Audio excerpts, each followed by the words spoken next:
So right now, I think the industry as a whole has really learned how to monetize PPC and just paid search traffic, but there's not a lot of movement in the paid social area or in influencers. And that's something that we're really excited about, is taking an influencer and doing what you see every day in the CPG or the e-com world and bringing that to this industry and driving not only revenue, but really clear attribution where you can identify key influencers and tie them to a return. So in the ad world, ROAS, return on ad spend, but taking that in this industry and that approach and then finding influencers, it's a lot different to product seed than to find people that are going to be going under, a real surgery. Right. So I'm going from, here's some bone broth from where I came from, or here's some skincare, some eye cream, to, hey, would you like to have your breasts done?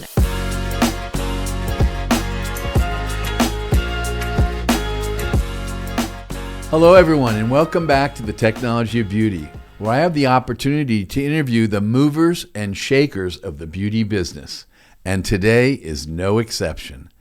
Today in the studio, I have the opportunity to interview Megan Brown. She is the Chief Marketing Officer of Athenix.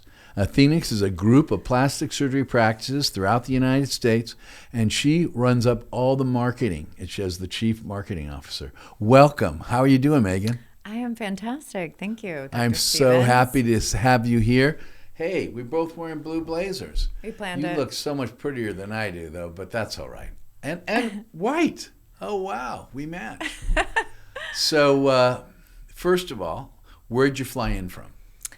You live in L.A.? I just recently moved to Laguna Beach, so I came up from Laguna. Okay. Well, thank you for making the drive to Manhattan Beach here at the studio, home of the Technology of Beauty. Now, tell me, where'd you grow up?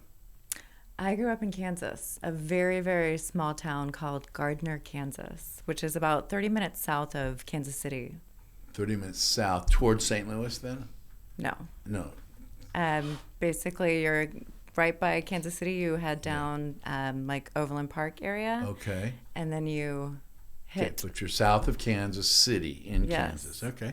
Did you go to high school there? I did. I went to Gardner Edgerton High School, very small town. Okay. And then where did you go to college? KU. I graduated in broadcast news, journalism. Okay. And then did you have your first job after that? Or did you go into graduate school, or what was next for you? I went right into corporate marketing. Cool. Tell me about that. It's interesting. So my first role right out of college was working for the corporate office of Farmers Insurance. Where's the corporate office of Farmers? It's in LA. Did you move here? I did. That's what brought me essentially to California. Okay. Working for their headquarters there. And spent a lot of time at their university. They have, surprisingly, I was shocked to know they have one of the best education and training programs for sales and marketing when you consider their model. They have agents nationwide, and that's where they bring people to train them on marketing and automation programs and things like that. And that's in Los Angeles also? That is. Well, they now have their University of Farmers is in, I think it's Woodland Hills now. In the valley. Yeah, that was a long time Were ago. you working downtown at that time? Where was I was off of Wilshire. Okay. So they used to have their headquarters there, and then they transitioned over to the Woodland Hills area. And the headquarters was also where Farmers University was? No. Separate. So they used to operate their two universities out of hotels. They would bring all their agents in. They would stay at a hotel right by LAX, and all the facilitators would go there, and we would live there for the week, and we would train a group of about 30 to 50 agents every single week on marketing. Was that one of your jobs? Or Yes. was that your job, period? That was my job. So that was your job. every You week. worked at Farmers University. I did. So you're a professor of sorts. Oh, yeah. Dr. Brown. I love it, Dr. Brown. Okay. So how long did you stay there? I was there probably about 6 years. That's a long time. It is, yeah. And okay, what was your next job? Then I transitioned over to technology and stayed in marketing, but did the marketing and lead gen for one of the largest technology distributors, Avnet Technology Solutions. And I was there for about a year and then transitioned over to my favorite role, which was working at an agency. An ad agency. Yes, so Okay. we specialized in long form and short format videos. Back then, a lot of it was infomercials. Okay. So running a lot of the campaigns and working with anyone from like a Johnson and Johnson. We were one of the agencies that helped them when they acquired Corez. And Corez came into the U.S. market, and so putting together a lot of content for them, but also working with anyone from a Fortune 500 to a startup to an inventor that had an idea that they wanted to bring to life, and really helping them to figure out, one, how do I go to market? Two, what marketing channels do I want to play in? And then three, how do I really develop a brand that can essentially become a household name? That's a lot. So you did your marketing and you blended the marketing and the technology.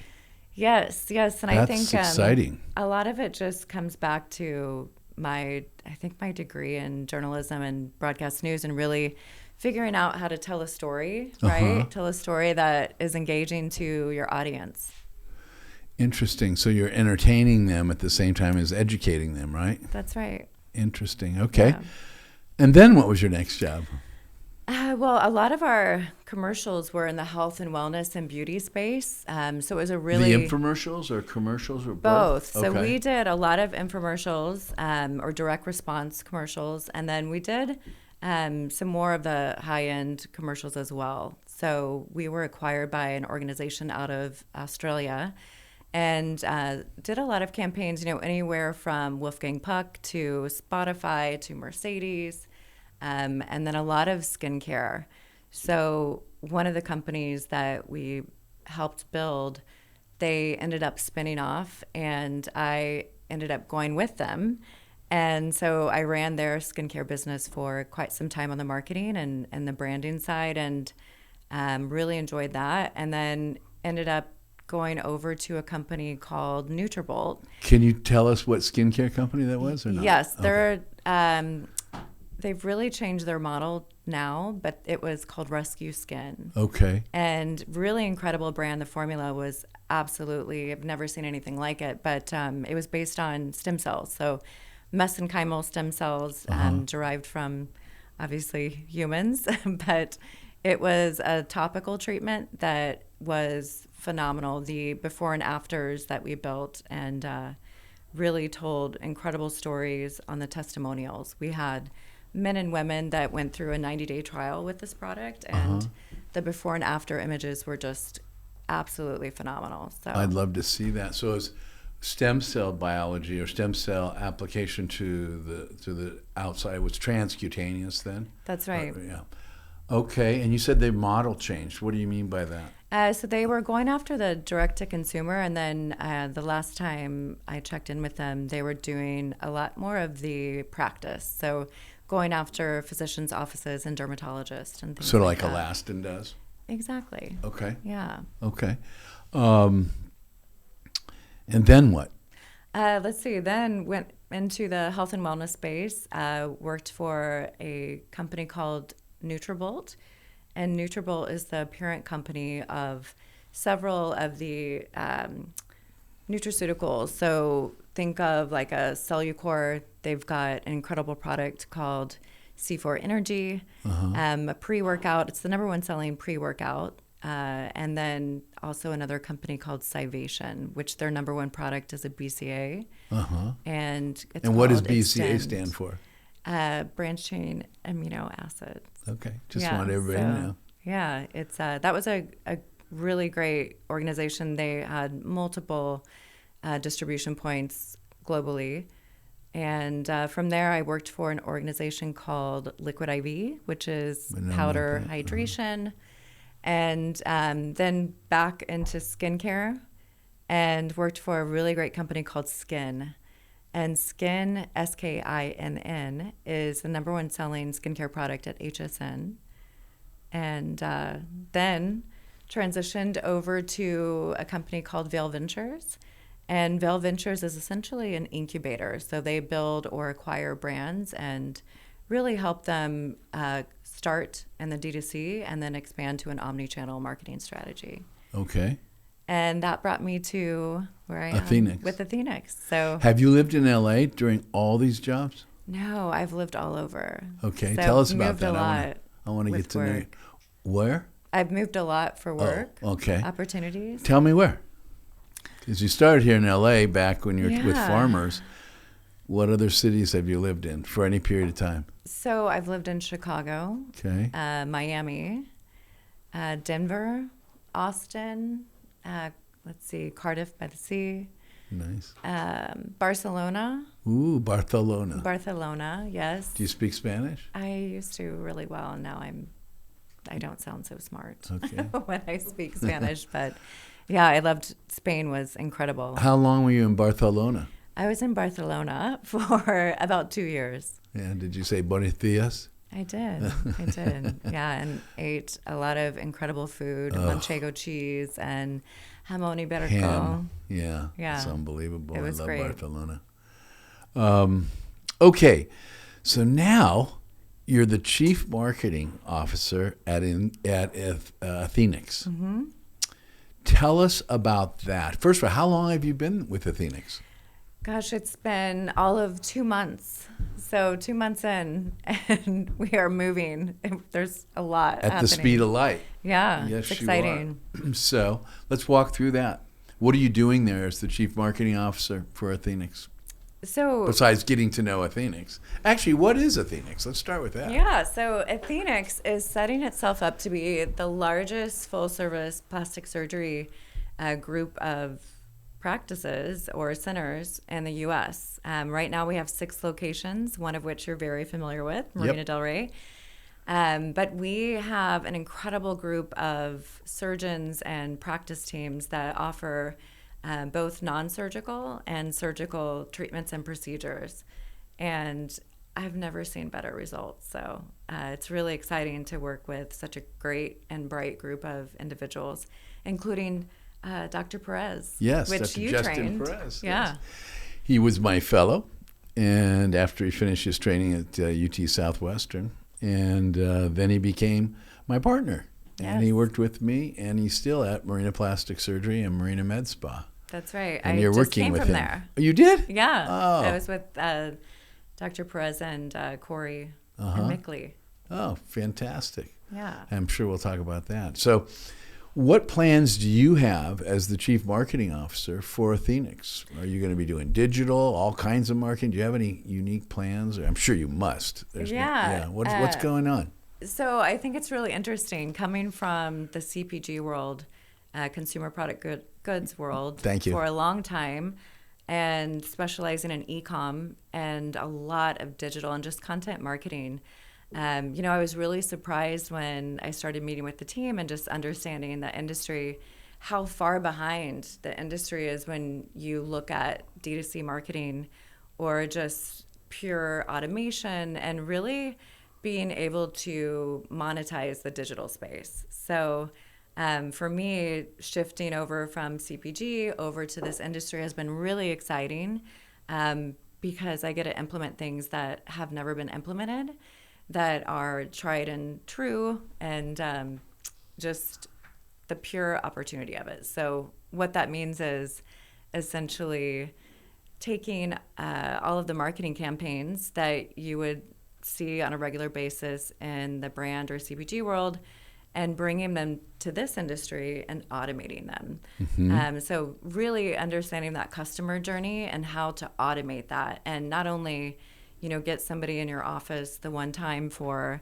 whether it's a rhinoplasty or Botox, Dysport, what have you, but having them come in on a regular basis and really creating that stickiness with a consumer so they become, a lifetime patient. Patients for life. That's right. Yes, I trademarked that. Smart. Just like the technology of beauty. Okay.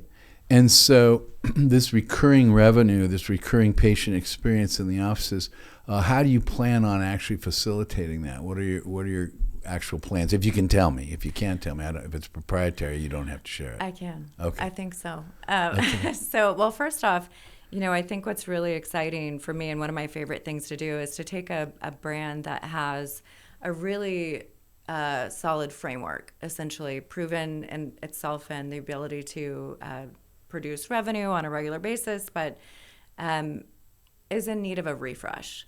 And so I think Athenix as a whole, the company recognized, look, we've got incredible people and we're so passionate about helping people, but we're in need of a refresh to become relevant with today's consumers. So right now, one of the biggest initiatives that we're doing is taking the brand through a complete rebranding. So really elevating the look and feel and putting it in a framework where it's going to be relevant to, anyone from 25 and 45 and up, and really taking a good look at the organization and making sure that we're offering all of the latest technologies and innovations to help someone to, unlock their best self, whether that's internally or externally.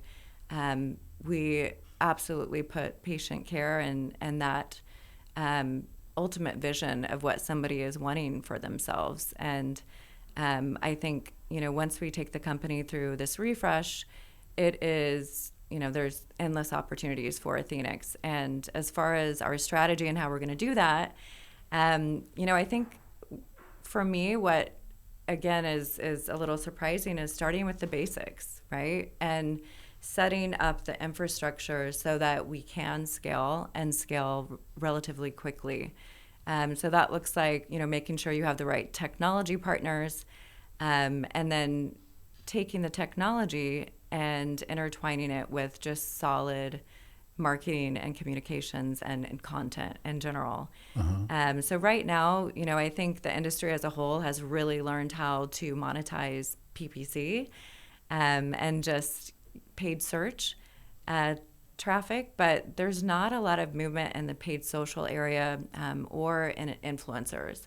And that's something that we're really excited about, is taking an influencer and doing what you see every day in the CPG or the e-com world and bringing that to this industry and driving not only revenue, but really clear attribution where you can identify key influencers and tie them to a return so in the ad world, ROAS, return on ad spend, but taking that in this industry and that approach and then finding influencers, it's a lot different to product seed than to find people that are going to be going under, a real surgery. Right. So I'm going from, here's some bone broth from where I came from, or here's some skincare or some eye cream, to, hey, would you like to have your breasts done? Or how about a rhinoplasty or microbody contouring? So it's a very different model in that sense, but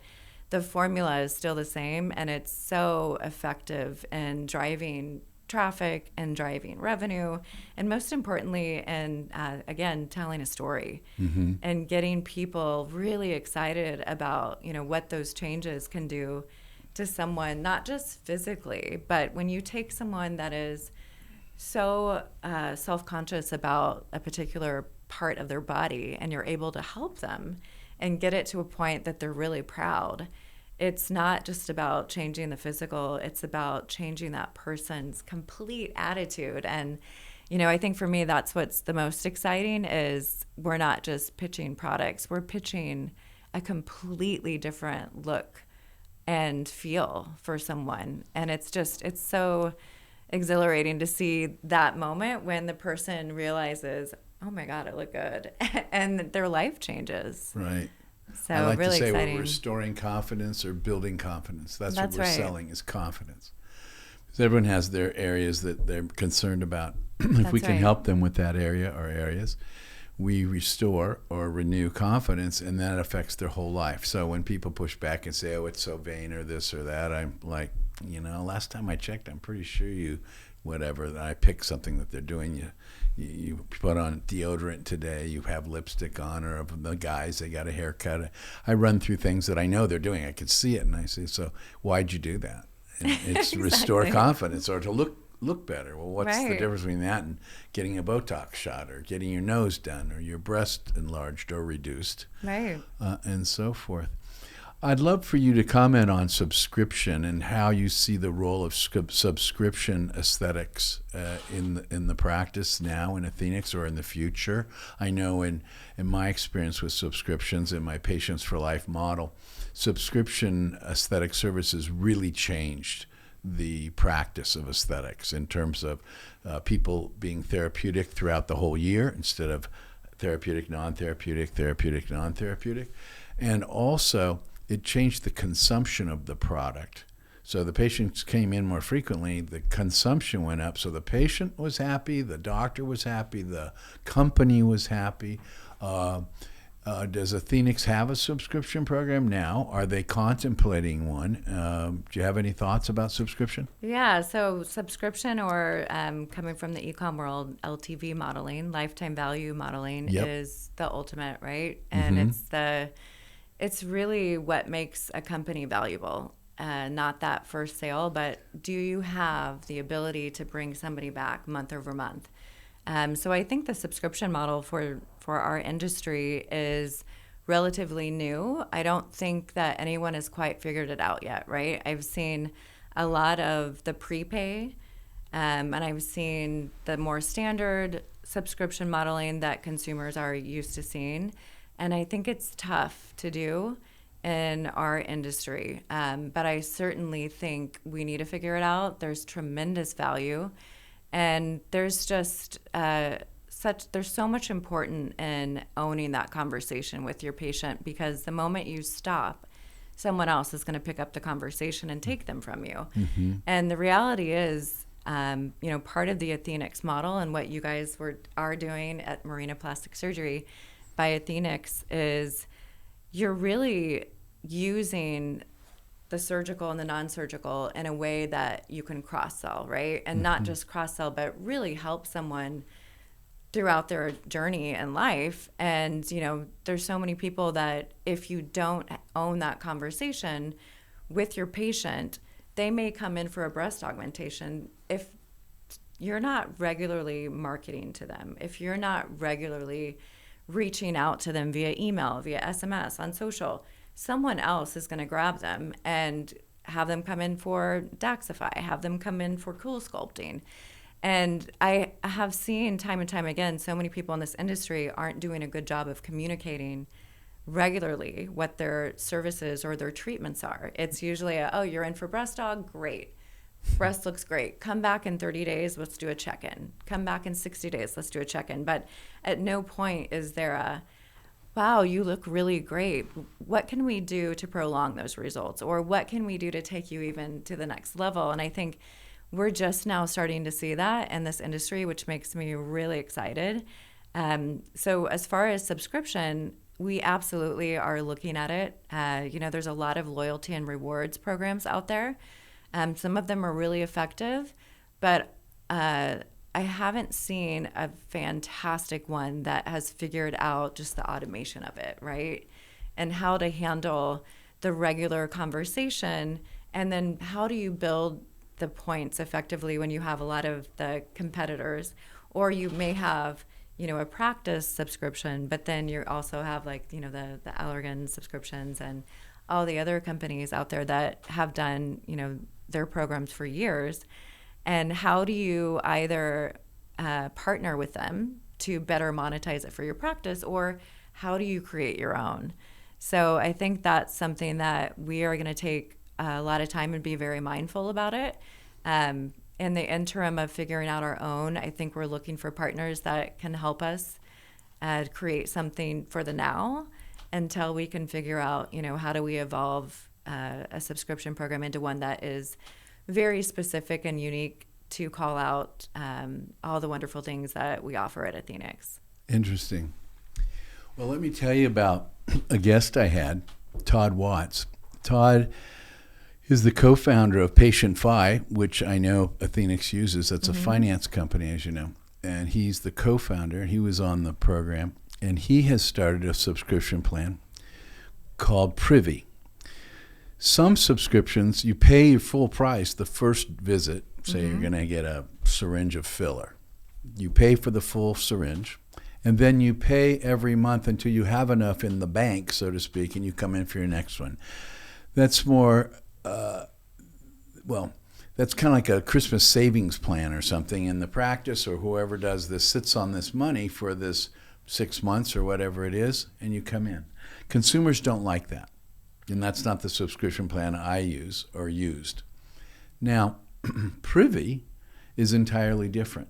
It's run through the Patient Fi people, but what Todd does, and he spent 2 years working on the software for this, I want to share this with you because I think it would be very interesting to you. The practice is paid within 24 hours, whatever it is. The patient starts paying his or her payment, that's between them and Privy, or Patient Fi, but it's Privy. It's a separate vehicle. And they pay a monthly payment. And if the service is something that the people come in once a year for, then it's divvied over a 12-month period. If they also have a service that's maybe a 3 or 4 month period, like Botox, then that's figured out for those 3 or 4 months. The patient pays on a regular basis, just like we do on our iPhones and just like we do on Netflix and just like we do with our gym memberships and our car payments and so forth. Patient Fi takes all the risk and does all the back end. It can be white labeled also to Athenix. It could be Athenix subscription program. And he told me all about this on this program, and he went out. He actually has this going now, and it is doing great. It's increased the consumption, increased the patient base. I would be happy to hook you up with Todd. You could listen to just what he's doing. And you're already working with him because I know you're working with Patient Fi. Which I have been using also, and it's really wonderful for the consumer. It's less punitive and predatory than the one that has 2 C's in it. So I would encourage you to check that out. And again, you get the money right up front and so forth. It's a wonderful program. I'm happy to talk to you about it later and or more importantly, hook you up with Todd. Yeah, and I think, today's consumer is certainly very open to that type of modeling. You look at, again, going back to CPG and e-com, you look at what Afterpay and Affirm and Klarna and all of the FlexPay options that essentially stole that from, the QVC, the HSN model. Yes. Like, enjoy now, pay later. Right. And it used to be looked down upon, oh, you can't afford all of it right now. Well, now it's like it's expected. Well, credit cards used to be looked down on. That right. You couldn't afford it. But I think, certainly the game has changed there. And for me, it's exciting to see companies like Affirm come into our industry as well, and they're normalizing it and making it so the Patient Fis and all the other competitors have, one, they have more competitors, but 2, they're putting it in the consumer's hands, and they're realizing there needs to be easier, better options and the impact it has. So, I've seen recently several different practices advertising Affirm for the non-surgical. And, it's so smart because they've done such a great job of normalizing it and then just marketing to the consumer.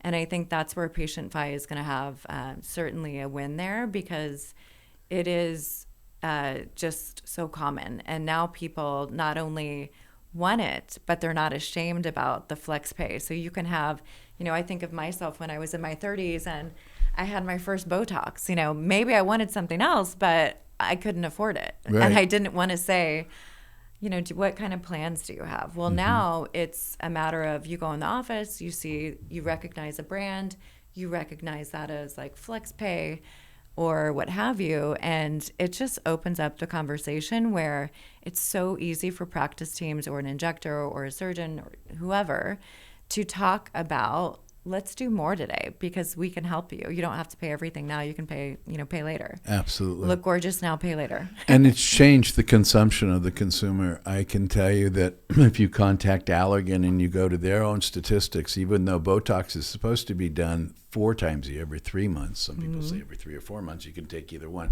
Their own data is it's done on average 1.6 times a year. So over 6 months between. Now, when subscription was entered in, my practice was a 2.1. I told them I thought it was a 3 something. And it went to 3.4, 3.5 just by adding subscription. That's all that happened. So the patients came in more often, they looked better, and they spread their payments over a whole year. Right, so every smart. month. So it's a win-win-win in my estimation, and I would really encourage you to check out that Privy program or the ones like you mentioned. So tell me something. Where are we going from here in the business? If you had to predict, you've been in so many parts of the marketing business. It's amazing to me how many jobs you've had. It's crazy. And here you're heading up the whole marketing efforts of what's going to be the largest group of plastic surgeons and med spas and surgical and non-surgical in the country. That's a big responsibility. And it is. And I'm sure you're going to crush it given all your talents and experience. What does the future hold? I noticed you came in with a crystal ball today. When you look into that crystal ball that you have, what do you see in 1, 3, and 5 years? That is a big question and a great question. I think for us, for Athenix and our team, one of our main goals is to normalize the ability for someone to make themselves better, feel better, look better, whatever that is, to normalize it. And so I think, at the highest level, when you think about consumers, I think what we're going to see is people aren't going to feel ashamed for, getting Botox or getting any type of filler or a breast augmentation or BBL, whatever it is. And, I think we're starting just to see that with more and more men coming out and saying it, that they're doing it or wanting to do it. And, unfortunately, historically, it's been, oh, well, you're so vain, or, oh my gosh, you really care about that. Of course, everybody cares about it. I just don't think people want to admit it. So, where is the industry going? I think it's going bigger and better. And people are going to feel confident about the choices they're making. And I think with Athenix, what I'm excited about is that we're going to be able to reach a lot more people. We're growing, we're building our own new locations, but we're also, as you know, doing a lot of strategic partnerships and acquisitions and just getting bigger and better. And, as far as what we're going to be able to do internally as a team, we're really right now in the framework stage where we're building everything out and creating an infrastructure where we're going to be able to take a practice and very quickly scale it through marketing. And that's going to be really taking a look at the historical model and, one, leaning into those things that we already know we do well, but more importantly, opening up marketing channels that aren't typical in this industry and, being the first to do it. So I think for me, I've had a lot of different exciting roles, but I love a challenge. And I've either been recruited to fix something or to rebrand. And I think for Athenix, it's a little bit of both. Exciting for me to rebrand and refresh and to elevate Athenix, what has already been great, and making it better. And then the challenge is, how do we bring scalability to Athenix and really to the industry? And what I'm most excited about is taking best practices from the e-com and the CPG world and bringing them over to our industry. Right. And then having access to such a smart group of doctors and just people, leadership team that we work with, and very quickly being able to figure out the right direction. So I think it's endless opportunities truly for Athenix, but most importantly, just the opportunity and making the choice to change more accessible for more people, and most importantly, making them feel good about it. Okay. So increase accessibility, having them feel good about doing the surgery, restoring confidence. Right. Those are all key things I'm hearing you say. Yes, and also we're talking about flex pay and subscriptions. Let's make it access. Yeah. Financial access to the Exactly. product. You know, you were talking about surgical and non-surgical. I coined a term a long time ago. It's actually not unique, but I used it in this way, the icing on the cake. I would do surgeries, and people, going back a long time ago, wouldn't have skincare.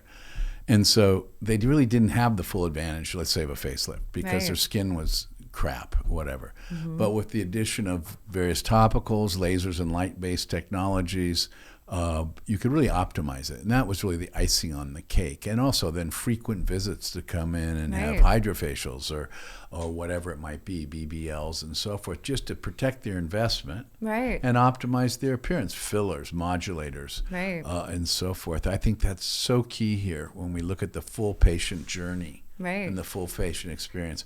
It's not the patient in room 3, the breast aug, the tummy tuck, the facelift. It's not that at all. It's a whole patients for life journey. That's right. And so they may be having one of those procedures, but that's not the story of the patient because they're going to be patients for life. They're going to have icing on the cake.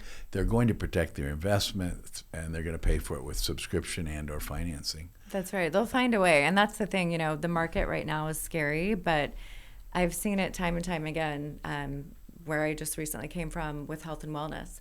We saw in the numbers, people may have less money, but they also, especially with COVID, understand you need to take care of yourself. And health and how you feel about yourself and how you feel in general is more important than ever. And people will find money for the things they see value in. And I think for our industry, we certainly have a lot of value when you can give somebody and restore confidence. So absolutely. It's the old lipstick effect of the Great Depression when women had That's right. $2, whatever. One went for bread and one went for lipstick. I'm one of those people. Right. Absolutely. So am I. Guilty as charged. Yeah. Well, thank you very much for joining us. I Thank you. appreciate it. I look forward to working with you and learning more and more about Athenix and all your wonderful marketing programs and so forth. Well, thank you, Dr. Stevens. It's been a pleasure. You're very welcome, Dr. Brown. And I'd like to thank all of you for joining us on this episode of The Technology of Beauty. Join us every Tuesday. Looking forward to seeing you soon.